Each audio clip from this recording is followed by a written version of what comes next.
Carasse International. Caisse d'épargne, vous êtes utile. C'est notre réseau de correspondants qu'on est très fiers de retrouver tous les matins avant le journal de 7h. Marie Nigli est en Israël. Bonjour Marie. Bonjour Mathieu. Qu'est-ce qui fait la une chez vous ? Ce matin, les unes de tous les journaux israéliens parlent de cette nouvelle victoire du Premier ministre sortant Benjamin Netanyahou.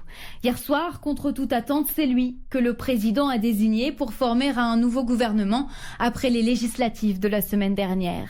Sauf que même avec ses alliés de la droite et des partis religieux, pour le moment, il n'a pas de majorité au Parlement, rappelle le quotidien Yediot Aharonot. Netanyahou a 28 jours pour rassembler un gouvernement, explique le journal, et il ne pourra pas vraiment compter sur son rival, le centriste Benny Gantz. Lui a répété qu'il ne siégera pas dans un gouvernement avec Netanyahou. Attention, précise le journal de gauche à Haaretz, si Netanyahou échoue, comme en avril dernier, alors Israël devra retourner aux urnes et ce sera la 3e élection ici depuis le début de l'année. Merci Marie Nigli en Israël ce matin pour Europe 1. Bernard Delattre est au Japon. Bonjour Bernard. Bonjour Mathieu. Qu'est-ce qui fait débat dans la presse chez vous ?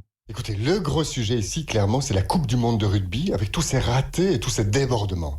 Alors déjà, c'est un échec sur le plan de l'organisation, estiment les Japonais sur les réseaux sociaux. L'entraînement d'avant-match d'une équipe a dû être écourté parce que les joueurs sont restés bloqués dans les embouteillages monstres de Tokyo. C'est la pagaille également dans les stades. Ils sont pleins à craquer et les organisateurs ont bien du mal à canaliser la foule. Au point qu'un tweet très partagé est allé jusqu'à redouter une catastrophe à la Hillsborough. Souvenez-vous, c'était il y a 20 ans en Angleterre, 100 spectateurs d'un match de foot avaient été tués dans une bousculade. Enfin, il y a le comportement de certains supporters qui pose question.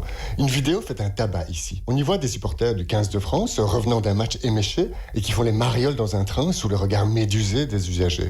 Bref, ça promet pour les JO de Tokyo l'été prochain. C'est la vie ultra majoritaire sur les réseaux sociaux au Japon. Merci Bernard Delattre à Tokyo pour Europe 1. Hélène Cole est en Allemagne. Bonjour Hélène. Bonjour. Bon, finalement, du rugby au Japon, on passe à la 3e mi-temps avec vous, la fête de la bière. Oui, effectivement, 186e édition de ce pilier de la culture allemande depuis ce week-end. Mais à l'heure des grandes mobilisations pour le climat, la presse allemande s'interroge. Est-ce bien raisonnable d'aller se gaver comme ça de bière, de saucisses, de demi-poulets, sans parler des cars entiers de touristes qui débarquent dans Munich? Le magazine Focus a mené l'enquête auprès des visiteurs. Le titre de l'article résume tout.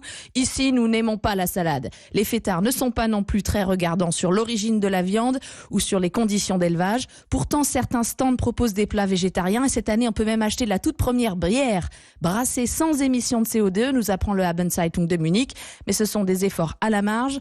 Le site internet RND qui regroupe la presse d'investigation allemande a fait ses mesures ce week-end. La fête de la bière fait monter la température générale de la ville de Munich au sens propre et d'ici le 6 octobre, elle va engloutir la consommation électrique de 25 000 habitants pendant toute une année. Ah mais c'est un événement de démesure, ceux qui l'ont vécu le savent bien. Merci Hélène Cole en Allemagne pour Europe 1. C'est votre fenêtre sur le monde. Il y avait du sport, de la culture, de l'actualité tout simplement aussi avec notre réseau de correspondants, l'information telle qu'elle est vécue à l'étranger.